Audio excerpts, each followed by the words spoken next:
Otep à tous, l'imam Dicko sort de son silence. L'imam Dicko est pris par des remords.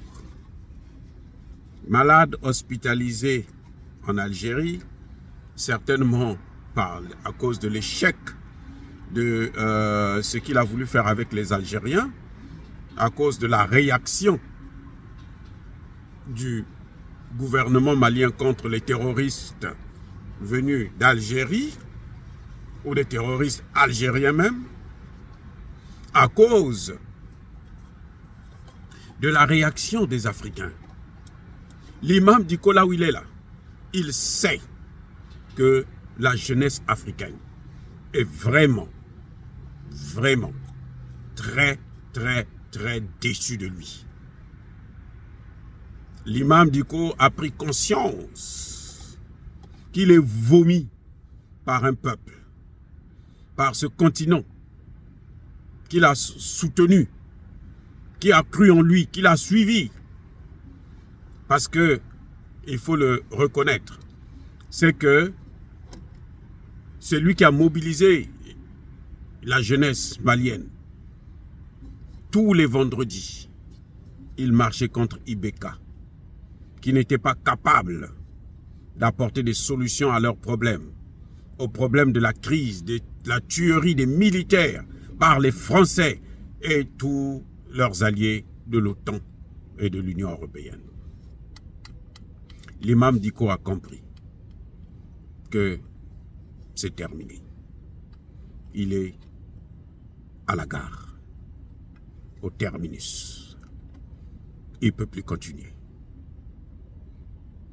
Et il avoue. Il passe aux aveux. Il essaie d'amadouer la population. Ce qu'il a cru trouver à travers les terroristes, comme tout bon noir. C'est ça les noirs.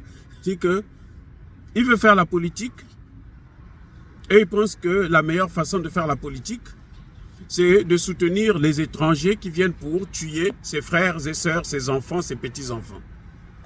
Ceux qui viennent pour piller nos ressources naturelles. Et c'est ceux-là que lui, il a tenté de soutenir. Mais ils sont tous à la cathode maintenant. La France a quitté le Sahel, le grand Sahel, le vrai Sahel. Parce que le Tchad aussi fait partie du Sahel, elle est au Tchad. Mais en tout cas, elle a quitté l'AES. Et l'imam Dicko est déçu.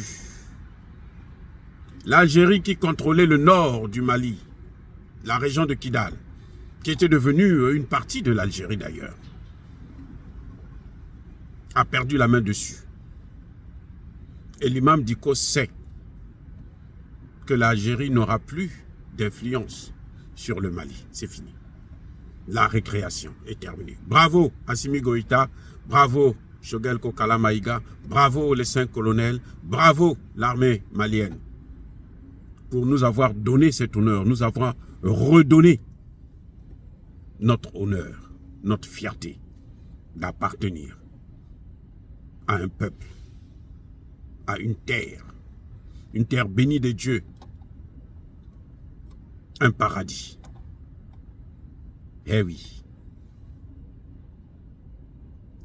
L'imam Dicko, celui que ce gars, il est fou. Il est devenu dingue. Il nous fait croire que l'Algérie a construit l'une des plus grandes mosquées au monde, certainement, probablement la deuxième, après celle qui est en Arabie Saoudite, à la Mecque, et que les Algériens ont besoin de son aide pour administrer cette mosquée. Oh! Donc les Algériens ont fouillé là, ils n'ont pas trouvé d'arabe qui peut gérer cette mosquée. Ils appellent l'imam Dicko. Lui qui est vomi par son peuple, là. Lui qui veut faire la politique, ou d'ailleurs qui fait la politique sans le savoir. L'imam Dicko se plaint qu'il n'a plus accès à Assimi Goïta comme il avait avant. En fait, quand vous regardez très bien, L'imam Dicko veut faire la politique. Et la politique là, c'est bon. Hein? C'est bon, c'est sucré.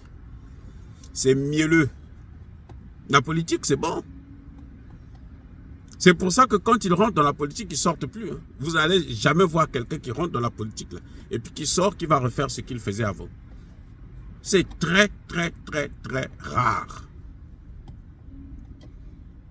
Un médecin qui fait la politique et puis après il repart porter le tablier blanc, c'est pas vrai. Un avocat qui fait la politique et puis il repart dans le cabinet plaider, c'est pas vrai. C'est très rare. Parce que c'est bon. L'imam Dicko a eu le goût d'être reconnu, d'être élevé par un peuple. Quand un peuple t'élève, c'est trop beau. Mais ce peuple-là, quand il t'élève, il faut être sérieux. Parce que quand ce peuple te vomit, là, ça t'entraîne aussi la malchance. L'imam Dicko, s'il voulait continuer à faire la politique, il fallait qu'il enlève son tablier d'imam, crée son parti politique. C'est tout. S'il avait créé un parti politique, on allait le considérer comme un... Et puis même s'il fait l'opposition, on sait que bon, il a un parti politique, il est opposant, et puis on fait la lutte politique. Mais aller en Algérie, aller coopérer avec les terroristes, aller s'asseoir avec les terroristes, aller parler avec le président Tebboune, c'est pas lui qui crée la politique. Qui crée les leaders politiques du Mali? C'est pas lui, non. Tebboune n'est rien pour le Mali. Rien. Je le répète encore. Il n'est rien pour le Mali. On s'en fout de Tebboune. Voilà. Quand quelqu'un veut se faire respecter, quand quelqu'un veut que nous puissions le respecter, il faut qu'il se fasse respecter. Tebboune n'a pas à appeler l'imam Dicko pour lui demander de régler les problèmes du Mali, du gouvernement malien. Il y a un gouvernement. Pourquoi Tebboune n'a pas appelé le ministre des Affaires étrangères? Pourquoi Tebboune n'a pas appelé Assimi Goïta lui-même directement? Tebboune pouvait appeler Assimi Goïta. C'est parce qu'ils sont imbus de leur personnalité, parce qu'ils ont pris l'habitude, ils ont pris le goût de gérer le nord du Mali. Et maintenant, ils veulent continuer avec ça. Et Assimi Goïta a arrêté ça. Et il passe par un imam qui n'a rien à faire de sa putain de vie pour pouvoir chercher à colmater les brèches. C'est pas possible. Qui est l'imam Dicko sur le plan politique? Il est connu dans une mosquée, dans sa mosquée. Il n'a qu'à aller interpréter le Coran. Ça, nous n'avons pas de problème avec ça. Mais maintenant que lui, il quitte le Coran pour venir nous interpréter la Constitution, s'il n'a plus accès à Assimi Goïta, c'est vrai, c'est possible qu'il y a des gens, mais c'est pareil partout dans tous les pays. Même en France, l'imam Dicko doit savoir ça, même en France là. Quand les hommes politiques veulent t'éloigner, tu ne peux pas.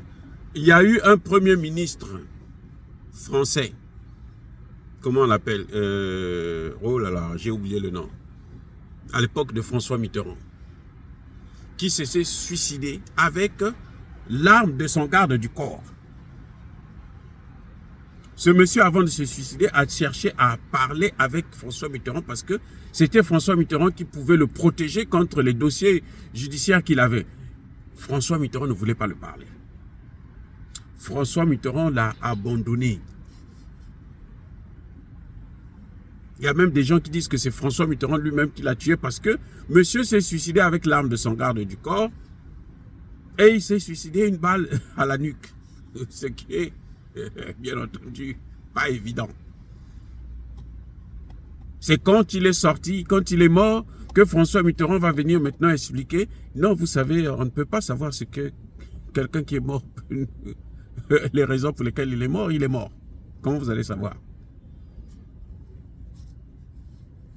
Donc c'est ça la politique. Le combat politique, c'est comme ça.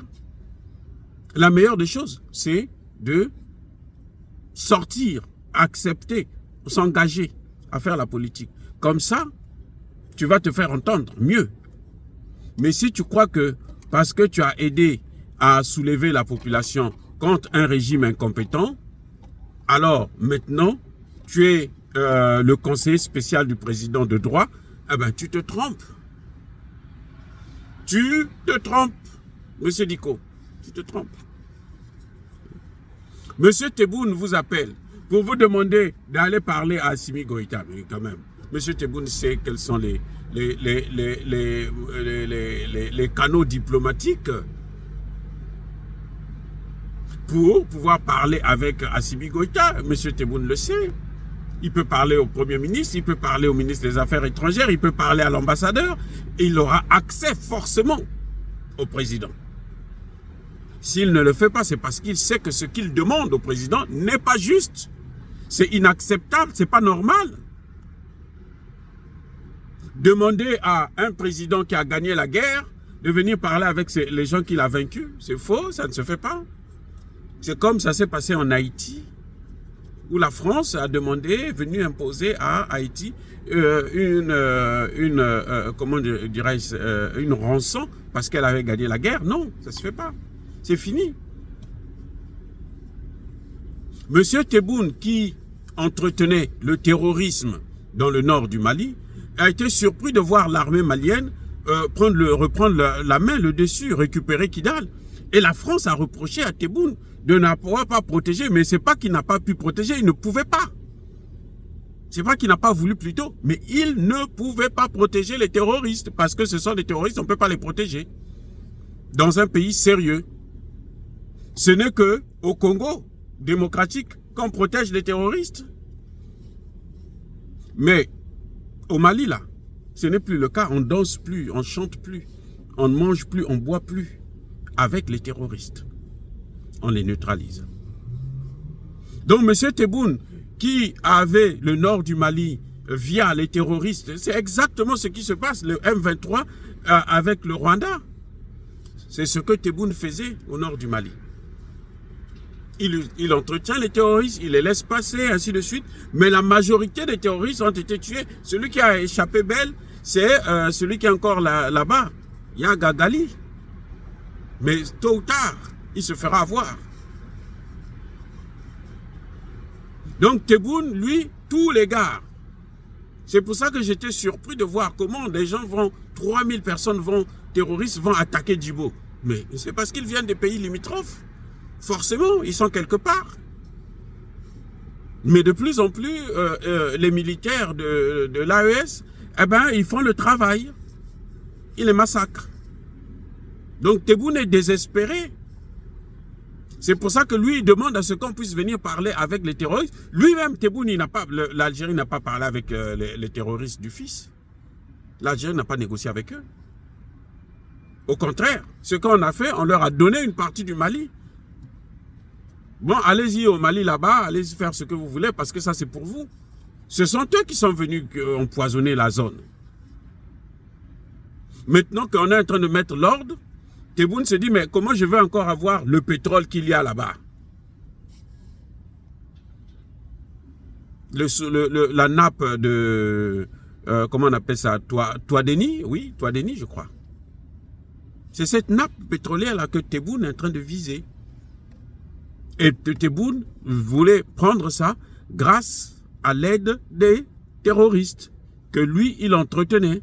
Mais ces terroristes-là, le grand chef dernier, lui, il était carrément malien. Celui qu'on venait de neutraliser, Fagaga. Ils sont en train de pleurer là en Occident.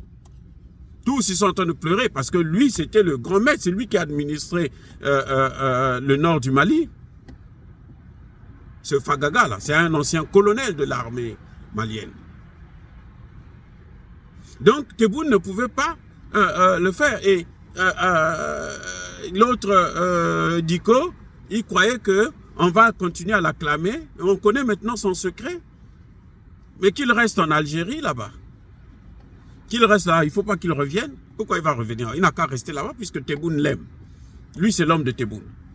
Comme ça, il est le représentant de terroristes. Déjà lui-même, comment on l'appelle, Diko, lui-même, il fait partie du cartel de Ménaka. C'est un terroriste, lui. On ne le savait pas, mais maintenant, on le sait. C'est lui le porte-parole des terroristes. C'est pour ça que c'est lui qu'on envoie pour venir demander à Assimi Goïta d'aller négocier. Or, la guerre, l'occupation de Kidal signifie un terme, la caducité des accords d'Alger. Il n'y a plus d'accord d'Alger. Déjà, la constitution seulement, le fait d'avoir une nouvelle constitution, là, ça détruit les accords d'Alger. Les accords d'Alger, c'était quand il n'y avait pas d'État. Maintenant, il y a un État, il y a une constitution, il y a une armée nationale qui peut contrôler le territoire. C'est fini avec les accords d'Alger. Vous faites ce que vous voulez, c'est fini. Je suis Assimi Goïta, je ne reviendrai plus sur les accords d'Alger. Même ceux qui vous disent qu'on va appliquer les accords d'Alger intelligemment, c'est de la comédie. Ici, ils sont sérieux, ils savent que c'est impossible. Vous voulez respecter les accords, mais respectez-les. Mais respecter les accords, c'est pas respecter les accords à moitié. Vous n'allez pas choisir des articles puisque vous avez signé les accords. Donc, le problème, c'est rendre caducs tous ces accords-là.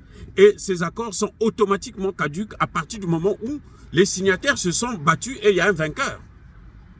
Quand vous vous battez, il y a un vainqueur, c'est fini. Maintenant, ce qui vous reliait avant, là, c'est fini. Maintenant, on doit subir la loi du vainqueur. C'est ça avec les accords d'Alger. C'est ce que Alger ne comprenait pas. C'est ce que la France n'a pas compris. Parce que Alger croyait que les Français allaient forcément occuper le terrain. Les Français allaient garder Kidal, même si l'armée malienne pouvait monter en puissance, elle n'allait pas récupérer Kidal. Mais ils se sont tous trompés et voilà que l'armée a occupé Kidal. C'est fini avec les accords d'Alger. Donc c'est fini avec l'imam Dicko. Tout ce qu'il est en train de raconter là, c'est de la comédie. C'est du verbiage inutile. Voilà, bien-aimés frères et sœurs, dire cela, c'est inciter à la haine ou à la violence. Non, il y a pas colère, encore une fois de plus, soyez bénis en ce 25 décembre 2023 et soyez abondamment bénis par le Dieu des Kémites. Pas par le leur, hein, le Dieu des Kémites. Mais que tous ceux qui persécutent le continent africain le pillent et le déstabilisent, qu'ils soient noirs, blancs, chinois, arabes, indiens, juifs ou qui qu'ils soient punis, maudits, foudroyés, neutralisés, écrasés, effacés par le Dieu des Kémites et par nos ancêtres angélisés. Vive l'Afrique éternelle, j'ai dit et j'assume.